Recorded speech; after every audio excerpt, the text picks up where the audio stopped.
Hi everyone, let's talk about WWE Saturday Night Main Event, which I thought was a decent show. Let's talk about it, guys. The show opens with a six minutes of talent arriving at the arena, including Money, Money, Money, Money, Money, Kid Hideyoshi, and the trios videos follow, and Joe T and Jesse the Body Ventura are at their stints to welcome us to the show.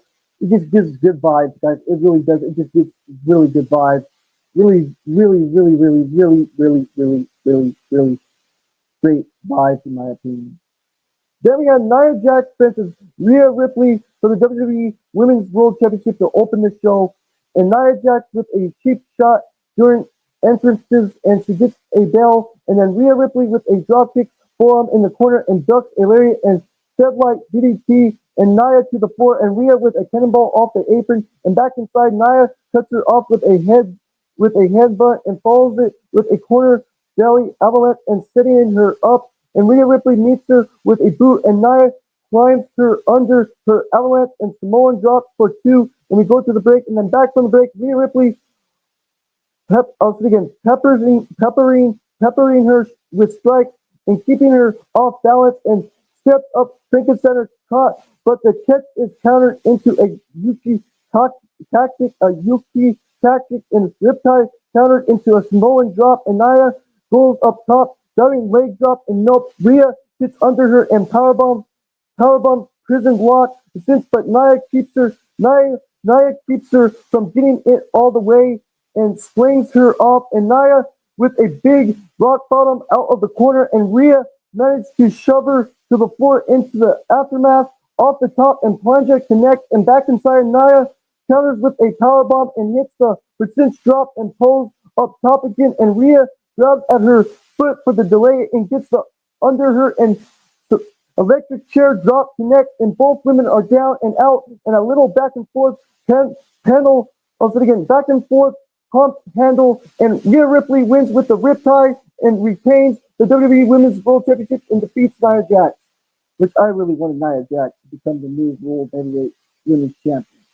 Then we see Alexa Blaze. Yes, guys, Alexa Blaze.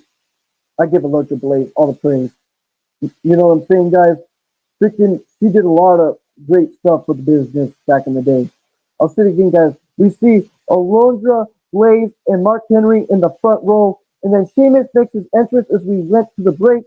Then back from the break, Gabriel, I'll say it again, Gabriel Iglesias is in the crowd again, like he works here or something. And then Braun Breaker faces Sheamus for the WWE Intercontinental Championship, which was a banger in my opinion, a banger match, but it was predictable, but it was a banger. Let's talk about it, guys. Let's talk about it. Collar and elbow struggling into the corner back, and Sheamus with a lariat right hand and taking him down, and Braun Breaker gets a head of steam and sends the Celtic Warrior Sheamus crashing into the floor, and Sheamus knocks him over the timekeeper's barricade and drags him back into the ring. Then they end up back outside in short order, and Sheamus jumps up the steps, and Braun steers him up to the mid-air to send us to break. I'll say it again, and Braun Breaker steers him out of mid-air to send us to break. Then back from the break, Braun Breaker with a knee to the gut, and Fireman Carry double knee gut buster fall and covers for two, and Sheamus with a right hand and jumping knee near fall and beat of the Ren follows and looks for the high cross, and he gets it, and Fireman Carry and Braun flips out, and Mr. Oh, so again, military press power slam, and Sheamus wouldn't stay down, and then Avalanche Frankensteiner keeps the pressure on, and the straps are down and charging in, and Bro kick counters, and Sheamus flows to the cover, and Braun gets on his feet on the rope, and the classic warrior charges it, but his ribs feather, I was thinking feather shoulder block and gets a knee and ducks the roll, and then I was thinking, and Braun Breaker ducks the bro kick, and Braun Breaker wins with the spear and retains the WWE IC title, and that's how Braun Strowman retained the WWE Intercontinental title, known as the IC title, guys. Then, then we had this whole funny thing with freaking HBK and Cody Rhodes, and Kevin Owens loved it, just loved it, guys. Let's talk about it. So HBK, Shawn Michaels makes his entrance to, I was thinking to to Mod, I'll say again to Mod, and the contract signing between Cody Rhodes and Kevin Owens as we go to the break. Then back from the break, we see the $1 billion man, money. Ted DiBiase and Tora Funk Jr. and whoa, Jim Duggan in the front row. And then Shawn Michaels gets on the mic and says he has one job, which is to get this contract signed and match the match between Kevin Owens and Cody Rhodes for the WWE Undisputed Championship at the Royal Rumble happens. And he introduces Kevin Owens first, and then Cody Rhodes. Then they have a peace stare down title over his shoulder, and Shawn Michaels asks them to be seated, and they remain standing. And Shawn dodged it and land the months of bittering and beated each other out and begged them to sign the contract. And Cody signed it without comment, but Kevin Owens looked like a little closer and grabbed the mic first and saying, Cody Rhodes saying that he took the easy way out pisses me off because he's a liar and he could have taken the easy way out and worked the need to win the title in Berlin, but he didn't because of their friendship, because of their friendship. And who leaves WWE, not him. He stands when Cody quit, and Cody Rhodes soars. I'll say it again. Cody Rhodes roars at him and shut up and says he didn't come here to listen to him talk, and he should just sign the contract. And Kevin Owens says when he signs the contract, it means he's going to win the title, and it'll be the truth, rightful WWE champion, and you'll have everything Cody got when he comes back because he deserves it for the last 10 years. Then Michael Cole, my mistakes, guys. My mistake with names. My mistake. I'll say it again. Shawn Michaels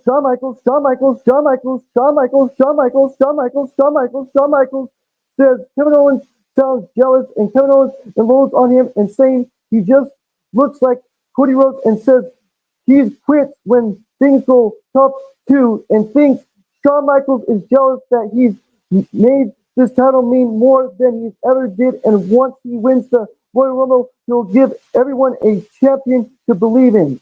And I'll repeat it again, guys.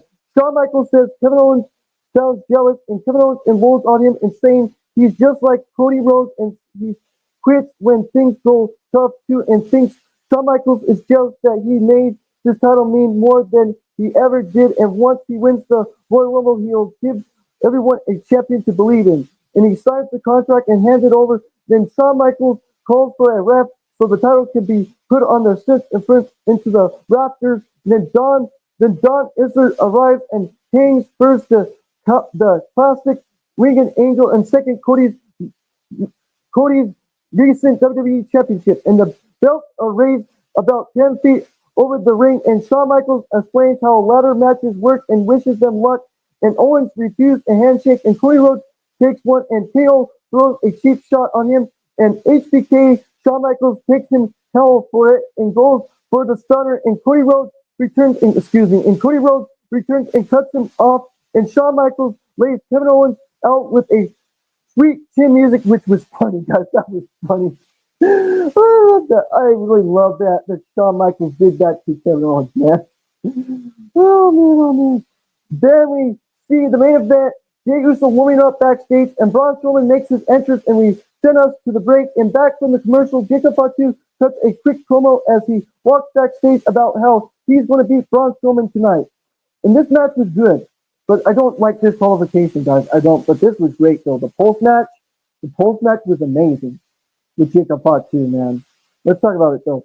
Braun Strowman sends Jacob Fatu far and elbow, and Braun Strowman shoves him away off the ropes, and shoulder block takes Jacob Fatu off his feet and back elbow, and Jacob sends him off the top and dives on him. And we go to the break, and back from the commercial, Jacob Fatu's in control of the ropes, and Braun Strowman cuts him off with a side slam and business, and Jacob finds himself onto the floor, and Braun pulls out and charges around and fights trains him into the timekeeper's barricade around the way again, but Jacob Fatu recovers and Samoan drops him into the announce desk, and back inside repeatedly counters hip attack from the Samoan werewolf Jacob Fatu, and the monster is down and out, and the ref is begging Jacob Fatu to stop, essentially stepping in front of him, and Jacob throws him out of the ring, where at all 8 or 9 hip attacks, and the ring shattered with every charge as the as as Don Edger calls it, and that's what happened. The ref called it.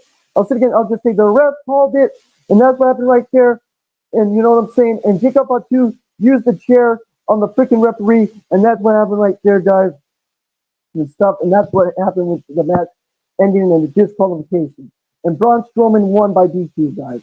Then post match, Jacob Fatu throws a steel chair into the ring and throws it into a security guard's face as they arrive to break it up. And Nick Aldis and the ref and more security break it up, and Braun bleeding a cinch from the mouth. But Jacob Fatu wouldn't stop moonsault on the big man and proves him to waiting another moonsault. And finally, Tonga Tonga chooses to talk to Jacob Fatu to back it down, and it only lasts about halfway up the ramp before he decides to go back into the ring and hit a third moonsault. Then we see Gunther warming up backstage to send us to the break. Then back from the commercial, we see R. Anderson and Kelly Anderson. Kelly Anderson is, Tulsi Blanchard, you know what I'm saying? Freaking, Tessa Blanchard's dad, guys. And the Brainbusters themselves in the front row, and the commentary hypes up the Royal Rumble. Then we have the main event. Jey Uso makes his entrance. Also again, the commentary hypes up the Royal Rumble. Then the main event, Jey Uso makes his entrance, and we go to the break, and we have Gunther versus Jey Uso for the WWE World Heavyweight Championship, which was a great match with Gunther retaining the WWE World Heavyweight Championship. I knew that was going to happen, guys. And this was even a great match, like the Braun Breaker match with Sheamus, with Braun Breaker and Sheamus, guys.